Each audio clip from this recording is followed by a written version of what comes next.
नमस्कार।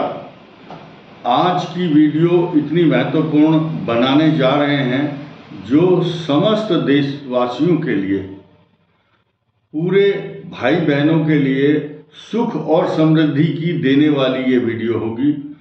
आप इस टिप्स से कई प्रकार के सुख प्राप्त कर सकते हैं।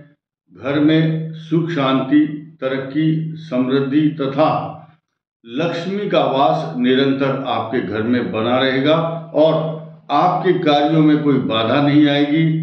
नौकरी, व्यापार तथा बनते हुए कार्यों में जो बाधाएं आती हैं या आपकी संतान की एजुकेशन या विवाह संबंधी जो समस्याएं आ रही हैं, वो सब कैसे दूर हो सकती हैं। शास्त्र कहता है कि दिशाएं ही आपकी जिंदगी बदल सकती हैं। कैसे? कि जब वास्तु शास्त्र आपके घर का ठीक होगा तो आपके घर में सुख, शांति, समृद्धि अवश्य आएगी।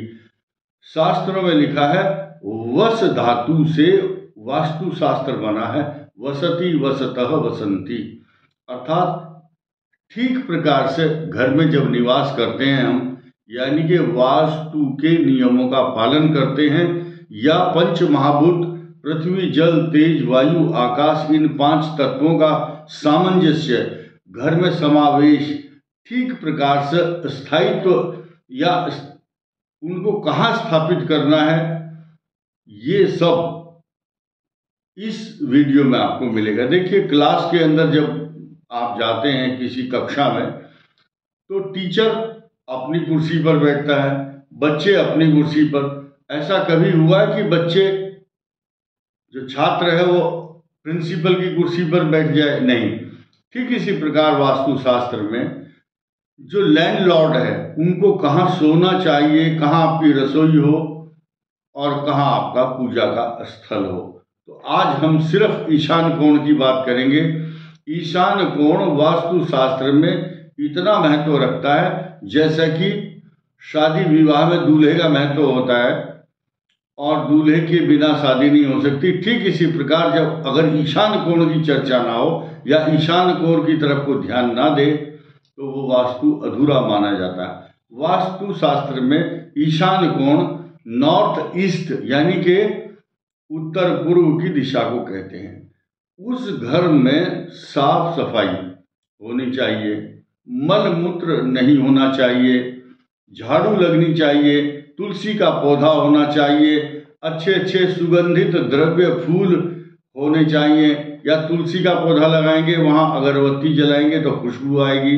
वास्तु देवता का जो मुख है वो ईशान कोण में होता है।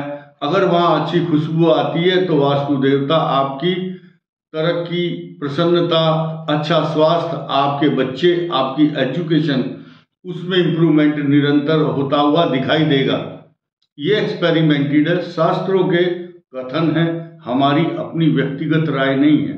तो इसीलिए ईशान कोण को स्वच्छ रखना, वहां पर कोई भी स्नानागार, बाथरूम या लैट्रिन, शौचालय नहीं बनाना चाहिए। कुछ लोग अपने कुत्ते को गेट की एंट्री के पास ईशान कोण में बांध देते हैं। जब कुत्ता वहां रहेगा तो मलमूत्र भी करेगा, वहां मक्खियां आएंगी, मक्खियां भिन भिनाएंगी, तो अशुद्ध माना जाएगा वो क्षेत्र। इसीलिए उसको साफ रखना आपकी अपनी व्यक्तिगत जिम्मेदारी है। बहुत लोगों के फोन आते हैं, कमेंट आते हैं कि मेरे बच्चे का विवाह नहीं हो रहा है, मेरा बच्चा पास नहीं हो रहा है, उसकी तो सप्लीमेंट्री आ गई है, बैक आ गई है एग्जाम में। तो हम क्या करें? आपको अपना ईशान कोण ठीक रखना है तो आपके कार्यों में निरंतर प्रगति होगी। कोई बहुत भारी पत्थर या डस्टबिन जहां कूड़ा डालते हैं वो ईशान कोण में अगर रखा है, या कोई वजनदार वस्तु, या आपने वहां से जीना चढ़ाया हुआ, सीढ़ियां हैं, ये सब एक बहुत बड़ा वास्तु दोष है। कुछ लोग आपको भ्रम में डालते हैं, ऐसे वीडियो डालेंगे या आकर्षक बात करेंगे कि बिना घर को तोड़ फोड़ किए आइए आपका वास्तु ठीक कर सकते हैं हम, ये सब भ्रम है। ऐसा नहीं है। जो नियम है, वो जो कानून है, वो सबके लिए है। यहाँ एक बहुत नई बात बताना चाहूँगा। वास्तु शास्त्र के कानून और वास्तु शास्त्र का जो सिद्धांत है कहाँ अप्लाई होता है? आपका खेत, आपका चिकित्सालय, आपका विद्यालय, पुस्तकालय या खेत, वहां पर आपने तार की बाड़ फेंसिंग लगा दी तो वो वास्तु है आपका। ईशान कोण में वहां पत्थर रख दो खेत के अंदर, उस खेती नहीं होगी, उस खेत में जानवर खा जाएंगे उसको। ठीक इसी प्रकार अगर आपका वास्तु चिकित्सालय, विद्यालय, पुस्तकालय या आपके घर में वास्तु ठीक है, ईशान कोण से, इनिशियल स्टेज है ये, ईशान कोण को स्वच्छ रखना। सेकेंडरी मैटर बाकी सब चीजें, रसोई कहाँ होगी या नैऋत्य कोण में मास्टर बेडरूम होगा, आपका एसी कहाँ होगा, ये सब बातें बाद की हैं। तो आज जो पहला हमने चैप्टर लिया है वो ईशान कोण का लिया है। ईशान कोण को क्लियर रखना चाहिए।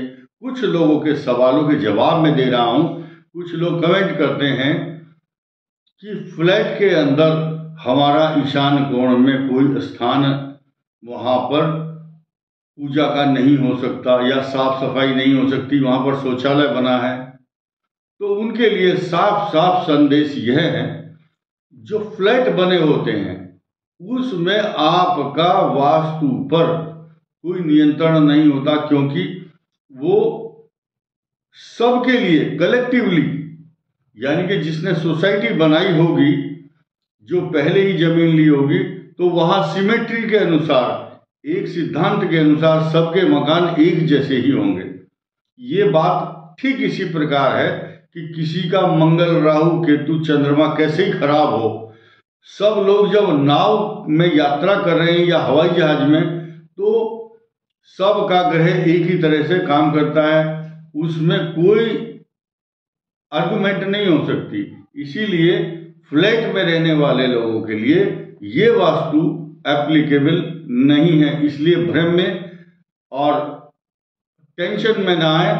वो जिस प्रकार से फ्लैट की शक्ल बनी हुई है, या कुछ लोग नौकरी में ट्रांसफर होकर के जाते हैं, कोई दिल्ली, कलकत्ता, अरुणाचल, पठानकोट, दिल्ली, बरेली, मद्रास, हैदराबाद, JNK, तो जहां सरकारी मकान, सरकारी आवास, उसमें आपको रहने को मिलता है। सरकारी आवास गवर्नमेंट प्रोवाइड करती है, मैं भी रहा हूं सरकारी आवास में। तो आप उसमें जितना आपके अंदर दम है या सुटेबल हो सकता है, आपको सुविधाजनक आप कर सकते हैं, लेकिन आपको उस सरकारी मकान को तोड़ फोड़ नहीं कर सकते। उसमें जैसा है जाहि विधि राखे राम, ताहि विधि रहिए। लेकिन ये सारा वास्तु, जब when you will construct your own house, then you should consider all these points regarding vastu. जब आप अपना मकान बना रहे हैं तो वास्तु में ईशान कोण को प्राथमिकता देते हुए तब आगे बढ़े। जो आर्किटेक्ट है आपका, उसको बताएं कि हमारा नक्शा इस तरीके से, इस मानक से, इस मापदंड से बनना चाहिए, तभी आप सुखी और समृद्ध रह सकते हैं। तो आज की वीडियो में इतना ही। ये जो वीडियो है सिर्फ ईशान कोण को मद्देनजर रखते हुए, ईशान कोण को प्राथमिकता देते हुए बनाया गया है। आशा करता हूं सभी लोग ईशान कोण को साफ रखेंगे और ईशान कोण के महत्व को समझते हुए अपने कार्य की प्रगति में अपना योगदान खुद ही देंगे। धन्यवाद। नमस्कार।